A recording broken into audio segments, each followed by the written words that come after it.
unidades e que chega na maternidade com contrações a cada 3 minutos a 2 horas. No exame físico, ela está com uma altura uterina de 36, BCF de 140, dinâmica uterina com 3 contrações de 40 segundos em 10 minutos, toque vaginal com colo, aqui ficou errado, com colo fino, medianizado, 5 centímetros de dilatação. Então, uma paciente que está aí na fase ativa do trabalho de parto. E aí, qual que é a conduta nesse caso? Paciente de 41 semanas, na fase ativa do trabalho de parto, qual que é a conduta e como que a gente deve avaliar a vitalidade fetal dessa paciente, tá? Então, vamos relembrar aí os métodos de avaliação da vitalidade fetal que a gente tem na obstetrícia, né? Então, a gente tem a ausculta cardíaca fetal intermitente, que é o que a gente usa no pré-natal. Então, no pré-natal, a gente sempre tem que fazer a ausculta intermitente dos batimentos cardíacos fetais. O mobilograma, a gente também pode usar no pré-natal, e o mobilograma é um exame de vitalidade que a própria gestante pode fazer, que é a contagem das movimentações fetais. Lembrando que a ausculta cardíaca fetal intermitente a gente usa também durante o trabalho de parto para gestante de risco habitual. A gente tem a cardiotografia anteparto e intraparto. A cardiotografia anteparto e intraparto a gente só vai utilizar em pacientes de alto risco, então a gente não utiliza de rotina para qualquer tipo de paciente, tá? E eu vou mostrar para vocês quais são as principais indicações da cardiotocografia. A Doppler velocimetria obstétrica serve para a gente avaliar vitalidade em pacientes com risco de hipóxia crônica, tá? Então, pacientes com risco de insuficiência placentária, restrição de crescimento, aí a gente vai usar a Doppler velocimetria obstétrica. Perfil biofísico fetal avalia tanto hipóxia aguda como crônica, a gente usa também para as gestantes de alto risco. A avaliação do líquido amniótico e a avaliação do pH fetal. A avaliação do pH fetal, a gente aqui no Brasil, a gente utiliza só no momento do nascimento, aí a gente retira sangue do cordão umbilical para avaliar como que é esse pH fetal. E o pH fetal padrão ouro para a gente avaliar aí a presença de hipóxia aguda, tá? Então, hoje a gente vai falar da cardiotografia, então, que é o exame de avaliação da vitalidade fetal. A gente tem a cardiotografia tanto anteparto como intraparto. Eu vou falar dessas duas cardiotografias hoje, tá? A cardiotografia é o exame mais utilizado para avaliar a vitalidade fetal. E na cardiotografia a gente consegue registrar a frequência cardíaca fetal, as contrações e os movimentos fetais. Então, a gente tem um transdutor Doppler, que avalia a frequência cardíaca fetal, um transdutor de pressão, que avalia as contrações uterinas, e um marcador de movimentos fetais, que avalia aí a movimentação fetal. A cardiotografia, ela serve para a gente identificar de forma indireta hipóxia aguda do sistema nervoso central. Então, a cardiotografia serve para a gente avaliar hipóxia aguda, tá? A gente pode utilizar a cardiotografia a partir de 26 semanas, tá? E quais são as principais indicações do uso da cardiotocografia? Então, são as gestantes aí que têm um alto risco de desenvolver hipóxia aguda.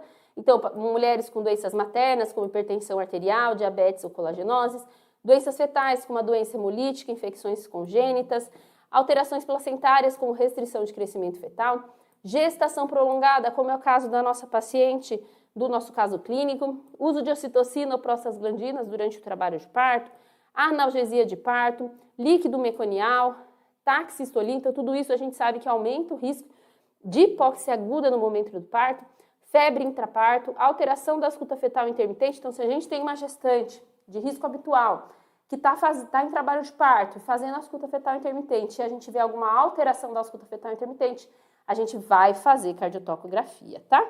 E quando tem hemorragia vaginal, também a gente vai fazer cardiotocografia para avaliar aí como que tá essa situação de hipóxia desse feto, tá? Então, esse é um padrão de cardiotocografia, um exame de cardiotocografia normal. Então, no exame de cardiotocografia, a gente tem duas partes. Então, a gente tem essa primeira parte aqui, que avalia a frequência cardíaca fetal, e essa segunda parte, que avalia as contrações uterinas, tá? Os movimentos cardíacos, os movimentos fetais, eles geralmente ficam marcados nessa região aqui. Então, aqui, por exemplo, a gente tem algumas marcações aqui de movimentação fetal, tá? A frequência cardíaca fetal a gente... e também tem algumas cardiotocografias que tem uma linha mais clarinha, como essa, que avalia a frequência cardíaca materna, mas não são todas as cardiotocografias que avaliam a frequência cardíaca materna também, tá? E aí a gente tem esses quadradinhos aqui. E aí cada quadradinho a gente precisa avaliar o que ele corresponde, porque existem algumas cardiotocografias que elas são diferentes das outras. Então aqui a primeira coisa que a gente tem que ver é como que tá essa cardiotografia. Então essa cardiotografia ela está correndo 1 centímetro por minuto. Então a cada 1 centímetro equivale a 1 minuto. Então cada 2 quadradinhos desse corresponde a 1 centímetro. Então a cada 2 quadradinhos desse corresponde a 1 minuto. Então cada centímetro na horizontal corresponde a 1 minuto de exame, tá? E a gente vê aqui, ó, que a gente tem a marcação dos batimentos. Então aqui 120, 150, 180, 210, 240. Então, de 120, então aqui 120, 130, 140, 150. Então, cada quadradinho desse corresponde a 10 batimentos na vertical. Então, por exemplo, aqui, ó, a gente teve um aumento, nessa curva aqui, a gente teve um aumento de 20 batimentos. Nessa curva aqui, ó, do 120 até aqui o 160, a gente teve aumento aqui, então, de 40 batimentos, tá?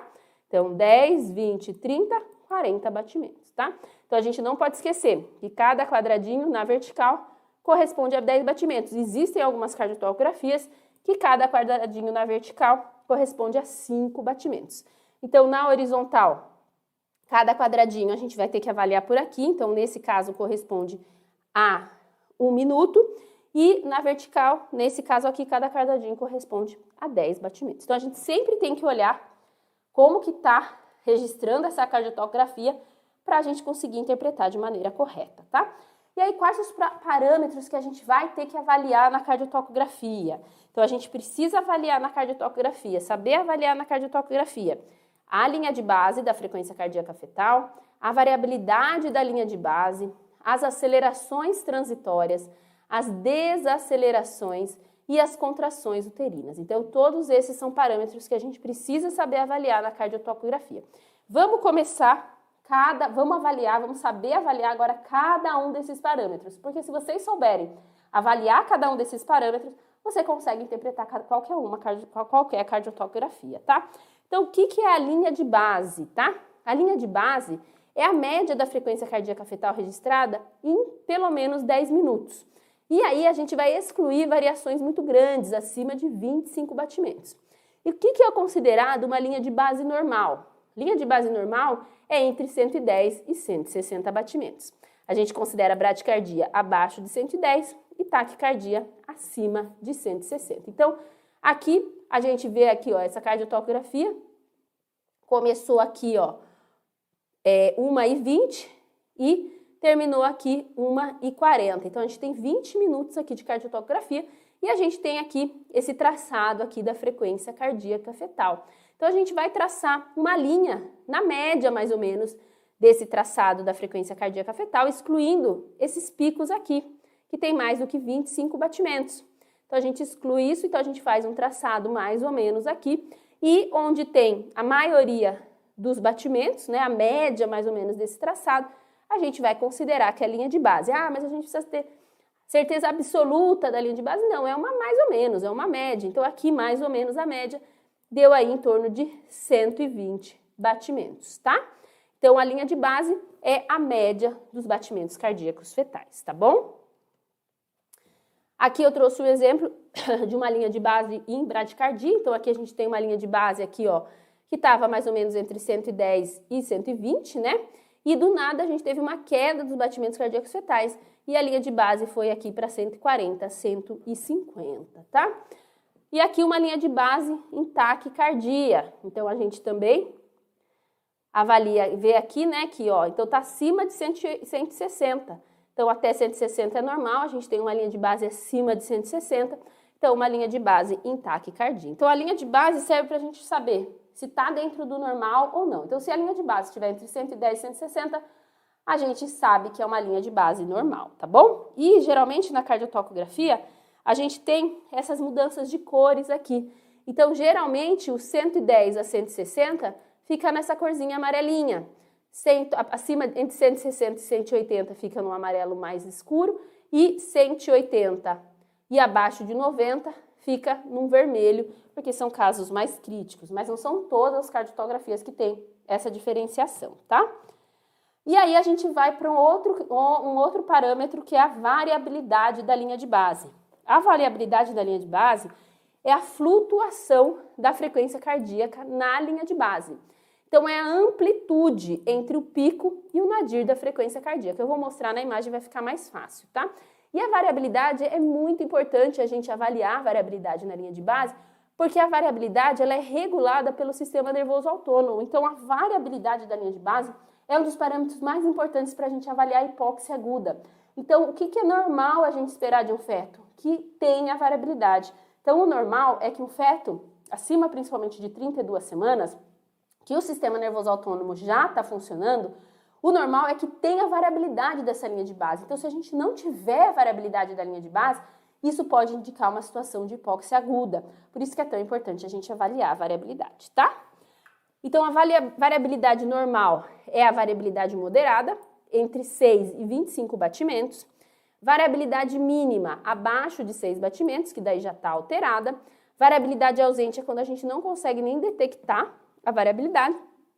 E variabilidade aumentada, acima de 25 batimentos.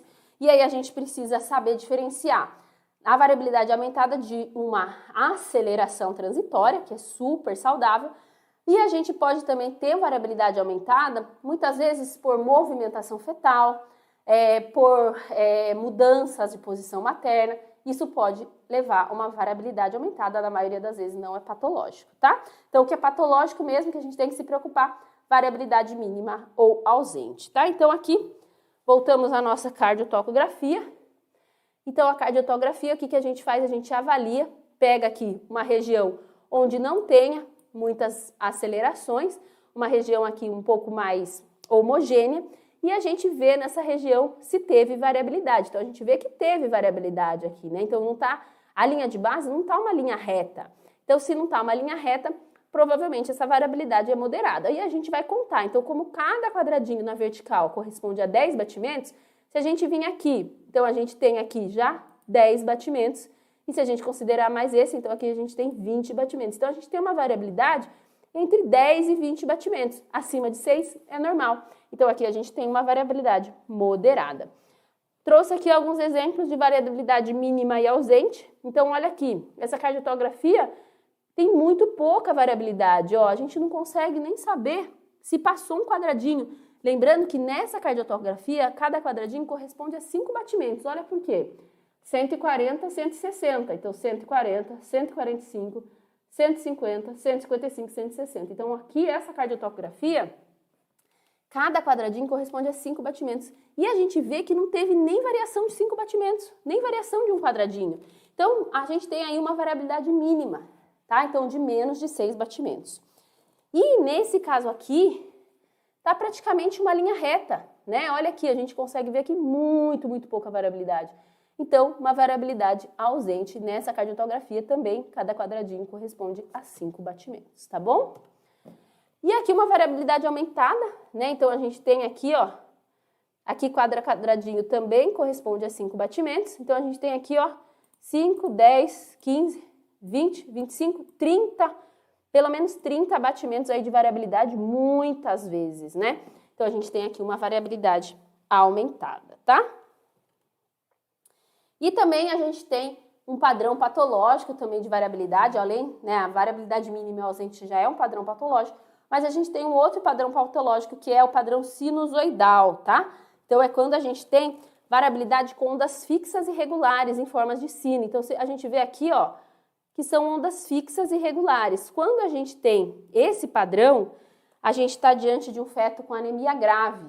Então, é um feto que tem, ou um feto que tem uma doença hemolítica perinatal, ou um feto que tem alguma infecção congênita que leva à anemia, e aí ele já está numa situação de anemia grave, então ele está numa situação de hipóxia por anemia grave, e aí ele vai ter esse padrão sinusoidal, tá? Aí agora a gente vai ver, então a gente já viu linha de base, variabilidade da linha de base. Agora a gente vai ver um outro parâmetro que são as acelerações transitórias. Então, quando que a gente vai considerar uma aceleração transitória? A gente vai considerar a aceleração transitória quando a gente tiver um aumento da frequência cardíaca fetal de mais do que 15 batimentos por mais do que 15 segundos e menos do que 2 minutos, acima de 32 semanas, e abaixo de 32 semanas, quando a gente tiver um aumento da frequência cardíaca fetal de mais de 10 batimentos por mais de 10 segundos. Então, para ser aceleração, tem que ser um aumento de mais do que 15 batimentos por mais do que 15 segundos, o que diferencia da variabilidade, porque a variabilidade é rápido, aumenta e diminui, aumenta e diminui. Na aceleração, a gente tem um aumento que se mantém por pelo menos 15 segundos para depois voltar para a linha de base, tá?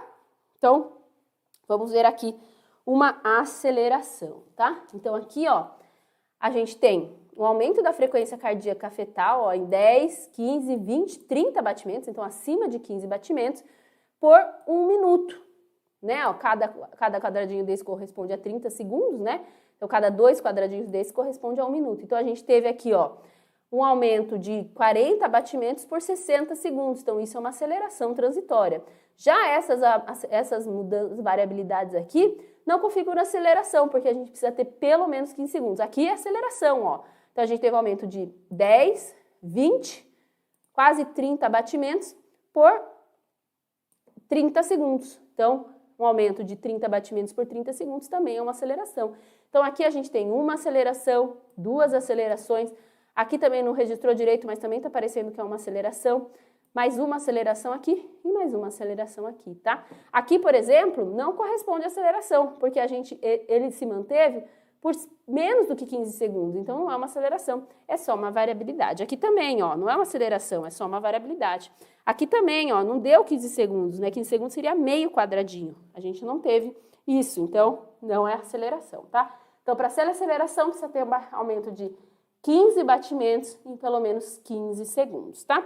As acelerações também são muito importantes porque elas indicam uma boa vitalidade. Então, quando a gente tem uma cardiotocografia que tem aceleração, a gente fica muito feliz, porque a gente sabe que se esse feto está fazendo aceleração, é que ele está numa situação de boa vitalidade, tá? E, por último, a gente tem as desacelerações. O que é uma desaceleração? A gente considera desaceleração as quedas periódicas da frequência cardíaca fetal em mais do que 15 batimentos por mais do que 15 segundos. Então, é o contrário das acelerações. Então, as desacelerações, a gente tem uma queda de 15 batimentos por mais do que 15 segundos. As acelerações, a gente tem um aumento de 15 batimentos por mais do que 15 segundos, tá? Quando a gente tem uma queda dos batimentos por mais do que 10 minutos, aí a gente já considera a mudança da linha de base, tá? E aí a gente tem 3 tipos de desacelerações, e vocês precisam saber esses 3 tipos de acelerações. Isso é o que mais pega na cardiotocografia, tá? Então, a gente tem as desacelerações precoces, as desacelerações tardias e as desacelerações variáveis, tá? Primeira coisa que vocês precisam saber, que com isso vocês já conseguem matar muita questão, que as desacelerações precoces e as desacelerações tardias só ocorrem durante o trabalho de parto, tá? Então, quando a gente pegar uma cardiotocografia que não tiver contração, que não tiver marcando contração, é uma cardiotocografia em que a mulher não está em trabalho de parto, tá? Então, ou se o enunciado falar que a mulher está fora de trabalho de parto, que é uma cardiotografia anteparto, ou se na cardiotografia não mostrar aceleração, a gente já descarta, se tiver alguma desaceleração, a gente já descarta que seja desaceleração precoce e tardia. Por quê? Porque desaceleração precoce e tardia só aparece durante o trabalho de parto, tá? Essa é a primeira regra que vocês precisam saber. As acelerações variáveis, elas podem aparecer tanto durante o trabalho de parto como no período anteparto. Então, se a gente faz uma cardiotografia anteparto, a gente só vai encontrar desaceleração variável. A gente não encontra desaceleração precoce e desaceleração tardia, tá? E aí, como que a gente vai diferenciar cada uma dessas desacelerações, né? Então, as desacelerações precoces e tardias, elas estão relacionadas com as contrações. Então, a gente vai precisar avaliar a contração. Se a desaceleração coincidir com a contração, então na hora que começar a contração, começar a desaceleração, a gente está diante de uma desaceleração precoce. Se a desaceleração iniciar após o início da decalagem da contração, aí a gente está diante de uma desaceleração tardia. Então, desaceleração precoce é aquela desaceleração que segue à risca a contração, e a desaceleração tardia é aquela desaceleração que começa depois que a contração já iniciou, tá? Então, para a gente diferenciar essas duas acelerações, a gente vai ter que olhar a contração. E essas duas acelerações, como eu disse para vocês, elas só ocorrem durante o trabalho de parto e ela tem algumas características em comum que vão diferenciar essas duas acelerações das desacelerações variáveis. Então, essas duas acelerações, elas têm uma queda gradual e simétrica e a duração maior do que 30 segundos, tanto a precoce como a tardia. E isso que diferencia elas das desacelerações variáveis durante o trabalho de parto. Por quê? Porque as desacelerações variáveis, além de elas não terem relação temporal com as contrações, nas acelerações variáveis, a gente observa uma queda abrupta dos batimentos, diferente das acelerações precoces e tardias, que a queda são lenta e gradual. Eu vou mostrar para vocês em exemplo, vai ficar muito mais fácil, tá? Então, um exemplo aqui de desaceleração precoce. Então, primeira coisa, vamos olhar se tem contração. Tem contração? Tem contração.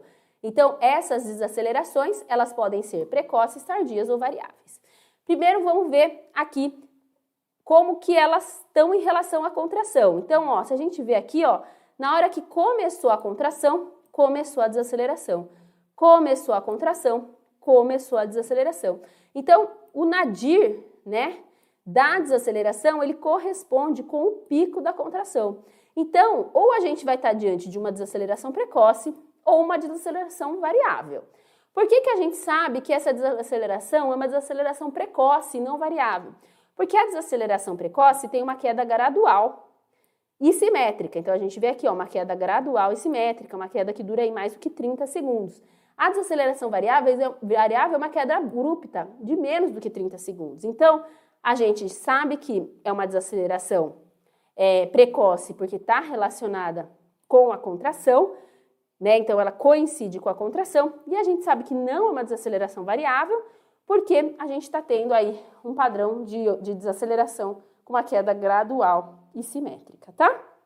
As acelerações precoces, por que elas ocorrem, né? Então, as acelerações precoces, elas não são patológicas. Então, diferente das desacelerações tardias e das desacelerações variáveis que são patológicas, as acelerações precoces não são patológicas. Elas são fisiológicas. Por que ocorrem as acelerações precoces durante o trabalho de parto?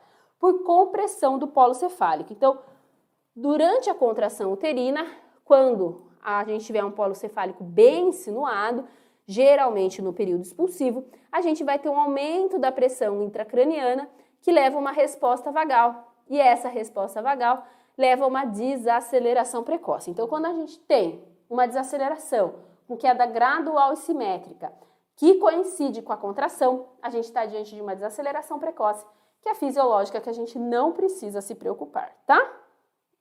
Agora, desaceleração tardia. Então, vamos ver de novo essa cardiotocografia, olha só. Então, a gente viu aqui que a mulher está em trabalho de parto, né? Um monte de contração, certo? Então, a gente pode ter aí qualquer um dos 3 tipos de desaceleração. E aí, quando a gente compara a contração com a desaceleração, a gente vê que primeiro ocorre a contração para depois iniciar a desaceleração. Então, essas desacelerações não coincidem com as contrações. Então, a gente pode estar diante de uma desaceleração tardia ou de uma desaceleração variável, porque precoce não é, porque a precoce coincidiria com a contração. Como que a gente sabe que essa desaceleração é tardia e não é variável? Porque a gente tem aqui uma queda gradual e simétrica. Olha só, essa queda demorou 2 minutos para ocorrer e voltou aqui mais ou menos em 2 minutos também. Então, a gente teve uma queda gradual e simétrica. Se fosse uma desaceleração variável, a gente teria uma queda bem abrupta de menos do que 30 segundos, tá? Então, a gente sabe que é uma desaceleração tardia, porque a desaceleração está ocorrendo logo após a contração, e a gente sabe que não é uma desaceleração variável, porque está tendo uma queda gradual e simétrica, tá? As desacelerações tardias, diferentes das desacelerações precoces, elas sempre são patológicas, tá? Por que elas ocorrem? Porque as contrações uterinas. E em mulheres que já têm uma deficiência na circulação útero-placentária, fazem ocorrer uma diminuição ainda maior dessa circulação útero-placentária, e os fetos que já estavam com uma deficiência de oxigênio acabam tendo um PA2 diminuído no espaço interviloso e apresentam hipóxia fetal aguda. E a hipóxia fetal aguda leva à desaceleração tardia, tá? Então, desaceleração tardia está sempre relacionada com hipóxia fetal aguda, tá? E por último, desaceleração variável. Então, aqui a gente já saberia que era desaceleração variável só olhando para as contrações. Por quê? Não tem contração. Então, ó, olha aqui, sem contração. Então, essa desaceleração não pode ser nem precoce nem tardia, porque desaceleração precoce e tardia é só em trabalho de parto, tá? E aí a gente vê que teve uma queda super rápida, ó. Então, aqui, ó, em menos de 15 segundos, já atingiu o nadir, tá? E uma volta, as voltas às vezes pode ser mais demorada, mas o que a gente vê na desaceleração variável é uma queda muito rápida, tá? Então, como a gente tem uma queda abrupta numa mulher fora de trabalho de parto, é uma desaceleração variável, tá? As acelerações variáveis, elas ocorrem por compressão do cordão umbilical, tá? Então, a gente tem uma compressão do cordão umbilical que pode levar a uma hipóxia fetal temporária e que causa desaceleração variável. Então, a desaceleração variável, quando ela é única, a gente não precisa se preocupar muito. Mas agora, quando ela é recorrente, aí pode levar a uma hipóxia que não é temporária e aí isso a gente vai se preocupar, tá? E por último, a gente não pode esquecer de, como eu disse, de avaliar as contrações uterinas, tá? Então, as contrações uterinas, elas ajudam muito a gente diferenciar as desacelerações e também elas são importantes para a gente ver como está esse trabalho de parto, né? Então, a gente tem situações em que pode ocorrer taxistolia, quando a gente tem mais do que 5 contrações em 10 minutos. Então, olha aqui, cada quadradinho é 1 minuto. A gente teve 1, 2, 3, 4, 5 contrações em 1, 2, 3, 4, 5, 6, 7, 8 minutos, tá? Então, aqui, ó, 8, 9, 10. Em 10 minutos, a gente teve 6 contrações. Então, a gente está aí diante de uma paciente com taxistolia. A taxistolia aumenta muito mais o risco de hipóxia aguda também, tá? Agora, eu trouxe algumas cardiotografias para a gente treinar, tá? Treinar a gente avaliar todos esses parâmetros que a gente aprendeu até agora, tá bom? Então,